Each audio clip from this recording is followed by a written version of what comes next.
નમસ્કાર વિદ્યાર્થી મિત્રો, સ્વાગત છે તમારું વી ટીચિંગ ચેનલમાં. અને આ વિડીયોમાં આપણે જોવાના છીએ ધોરણ 12 ઇતિહાસ ચેપ્ટર 1 અને ભાગ 2 છે. અને ભાગ 1 ન જોયો તો તમે ચેનલની અંદર જોઈ શકો છો, જે પ્લેલિસ્ટના અંદર મળી જશે, જેમાં લખેલું છે STD 12 ઇતિહાસ. ઓકે, અને તમે આ વિડીયોને લાઈક અને ચેનલને સબસ્ક્રાઇબ કરવાનું ભૂલતા નહીં, કારણ કે તમે ચેનલને સબસ્ક્રાઇબ કરવાનું ભૂલી જાઓ. તો ચાલો આ વિડીયોને હવે જોઈએ. બ્રિટિશ કાલીન સાધન સામગ્રી. ભારતમાં બ્રિટનની ઈસ્ટ ઇન્ડિયા કંપનીનું 1757 થી 1857 શાસન રહ્યું છે. ત્યારબાદ 1858 થી 1947 બ્રિટિશ તાજનું શાસન રહ્યું. ભારત પર લગભગ 200 વર્ષ જેટલા લાંબા સમય સુધી બ્રિટિશરોએ શાસન ચલાવ્યું હોવાથી બ્રિટિશ કાલીન ઇતિહાસ જાણવા મોટા પ્રમાણમાં ઐતિહાસિક દસ્તાવેજો પ્રાપ્ત થયા છે. લંડનમાં ઇન્ડિયા ઓફિસ પુસ્તકાલયમાં ભારતને જાણવા માટે લગભગ 50,000 જેટલા ગ્રંથો બ્રિટિશ કાલીન આવેલા છે. એટલું જ નહીં, દિલ્હી સ્થિત ભારતના રાષ્ટ્રીય અભિલેખાગારમાં પણ બ્રિટિશ કાલીન ભારત સાથે સંકળાયેલા અનેક દસ્તાવેજો મળી આવે છે. ભારતના મોટાભાગના વિસ્તારોમાંથી 1857 સુધીમાં બ્રિટિશ શાસન સ્થપાઈ જતા વિભિન્ન ભારતીય પ્રદેશોમાં આવેલા અભિલેખાગાર અને પુસ્તકાલયોમાં ઘણા બધા ગ્રંથો સંગ્રહિત થયા છે. આધુનિક ભારતીય તેમજ તત્કાલીન અંગ્રેજ ઇતિહાસકારોએ પણ બ્રિટિશ કાલીન ભારત પર મહત્વપૂર્ણ ગ્રંથો લખ્યા છે.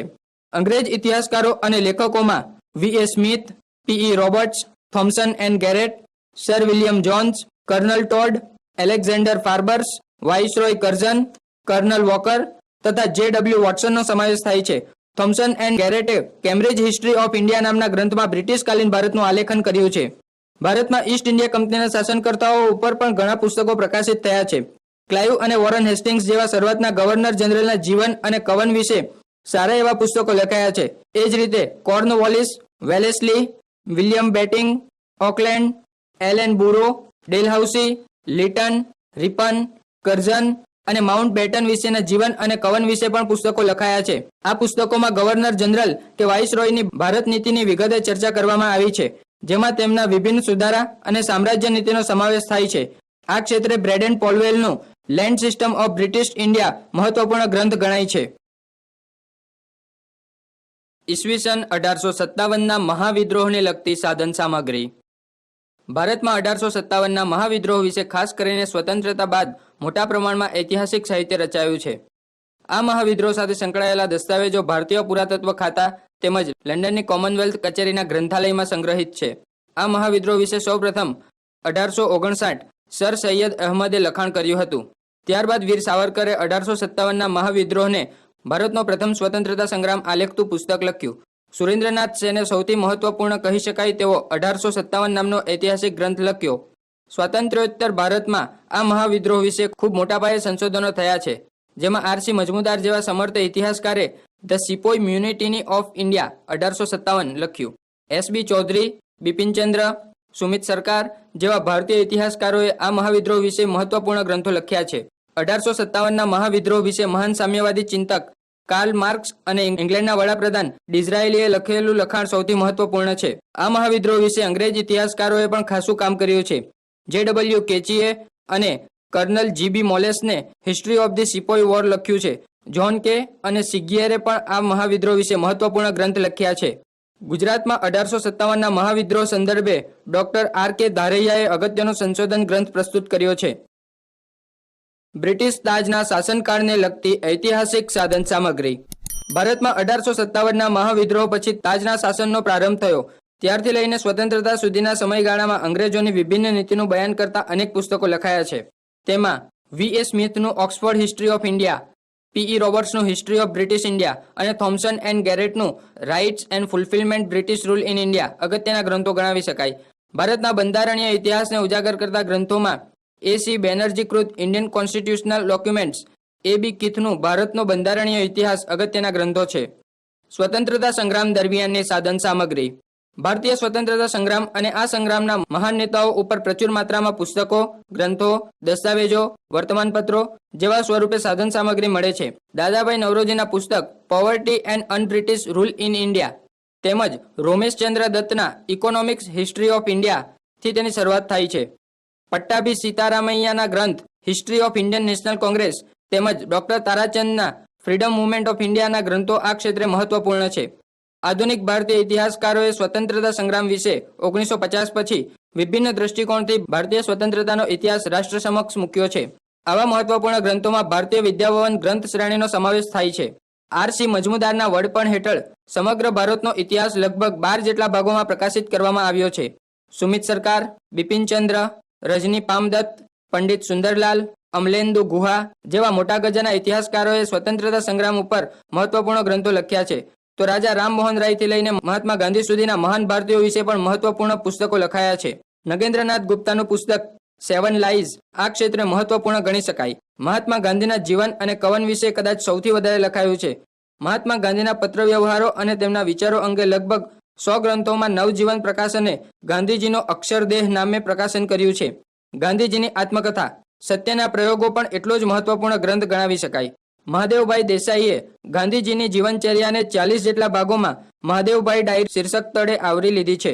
ગાંધીજીના જીવન અને કવન પર રોમારોલા, નારાયણ દેસાઈ, મનુ ગાંધી, જવાહરલાલ નહેરુ, સરદાર પટેલ અને ડોક્ટર આંબેડકરે પણ મહત્વપૂર્ણ ઐતિહાસિક ગ્રંથો લખ્યા છે. લેપિન્સ અને કોલિયરે અડધી રાત્રે આઝાદી જેવો મહત્વપૂર્ણ ગ્રંથ લખ્યો છે. તો રામચંદ્ર ગુહાએ ઇન્ડિયા આફ્ટર ગાંધી અને બિપિનચંદ્રએ સ્વતંત્રતા કે બાદ કા ભારત જેવા અગ્રીમ ગ્રંથો લખ્યા છે.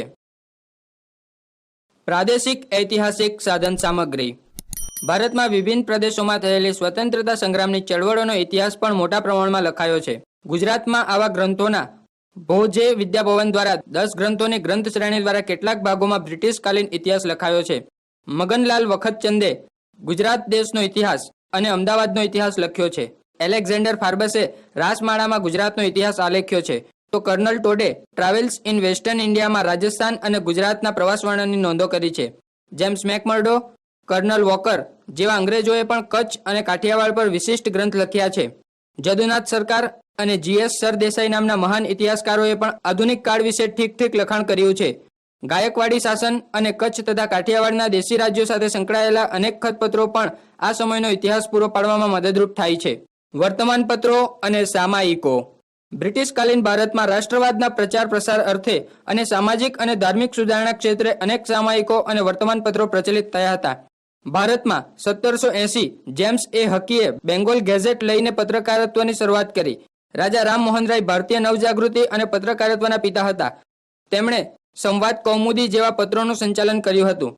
સ્વતંત્રતા સંગ્રામ સાથે સંકળાયેલા વિશિષ્ટ વર્તમાન પત્રો અને સામાયિકોમાં દાદાભાઈ નવરોજીના રાષ્ટ્રગોફતાર, મુંબઈના મુંબઈ સમાચાર, કેશવચંદ્ર સેનના સુલભ સમાચાર, લોકમાન્ય તિલકના મરાઠા અને કેસરી, એની બેસન્ટના ન્યૂ ઇન્ડિયા અને કોમનવેલ્થ, બારિન્દ્ર અને અરવિંદ ઘોષના યુગાંતર અને સંધ્યા, ઈશ્વરચંદ્ર વિદ્યાસાગરના સોમપ્રકાશ, સ્વામી વિવેકાનંદના પ્રબુદ્ધ ભારત, મોતીલાલ ઘોષના અમૃત બાજાર પત્રિકા, મહાત્મા ગાંધીના યંગ ઇન્ડિયા અને હરિજન, ભારતેન્દુ હરિશ્ચંદ્રની પત્રિકા હરિશ્ચંદ્ર મેગઝીન, મોતીલાલ નહેરુનું ઇન્ડિપેન્ડન્સ, મૌલાના આઝાદનું અલ હિલાલ તેમજ હિન્દુસ્તાન ગદર પાર્ટીનું ગદર સૌથી મહત્વપૂર્ણ ગણાવી શકાય. સિક્કા.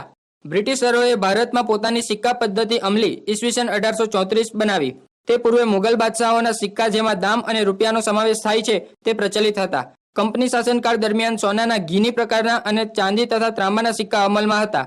તાજના શાસનની શરૂઆત ઈસવીસન 1818 થતા રાણી વિક્ટોરિયાની છબીવાળા અને વિક્ટોરિયા ક્વીન લખેલા સિક્કા પ્રચલિત થયા. એડવર્ડ સાતના સિક્કા બોડિયા રાજાના સિક્કા કહેવાતા, જ્યારે રાજા જોર્જ પંચમના સિક્કા તાજ અને શાહી પોશાકવાળા પ્રચલિત બન્યા હતા. ભારતમાં બ્રિટિશ પ્રાંતોમાં બ્રિટિશ સિક્કાનું ચલણ હતું, જ્યારે હિન્દના દેશી રજવાડાના રાજાઓ પોતાની રીતે સિક્કા બહાર પાડી શકતા. સૌરાષ્ટ્ર, કચ્છ અને વડોદરાના રાજાઓ તથા અન્ય ભારતીય રાજાઓ દેવનાગરી લિપિમાં સિક્કા ચલાવતા. ભારતમાં આવેલી વિભિન્ન યુરોપીય સત્તાઓના આગમનથી ક્રમશઃ ભારતમાં પરિવર્તન થતું રહ્યું. છેવટે બ્રિટિશ ઈસ્ટ ઇન્ડિયા કંપનીએ 1757 પોતાના શાસનનો પ્રારંભ કર્યો. બ્રિટિશ સત્તા લગભગ 200 વર્ષ સુધી ભારત પર ચાલતી રહી. બ્રિટિશ સત્તાની વિભિન્ન નીતિઓ વિશે અંગ્રેજીમાં ઐતિહાસિક સામગ્રી પ્રાપ્ત થાય છે, તો સ્વતંત્રતા સંગ્રામ વિશે પણ મોટી માત્રામાં ભારતીય તથા વિદેશી ભાષામાં ઐતિહાસિક સાધન સામગ્રી મળી આવે છે. લગભગ 100 વર્ષ લાંબા ચાલેલા સ્વાતંત્ર્ય સંગ્રામ અને તેના અગ્રગણ્ય નેતાઓ વિશે પણ મોટી માત્રામાં લખાણ થયેલું છે. આ બધી બાબતોને ધ્યાનમાં લઈ આધુનિક ઇતિહાસકારોએ આધુનિક ભારતનો ઇતિહાસ લખી સ્વતંત્રતા સંગ્રામના ઇતિહાસ પર પ્રકાશ પાથર્યો છે.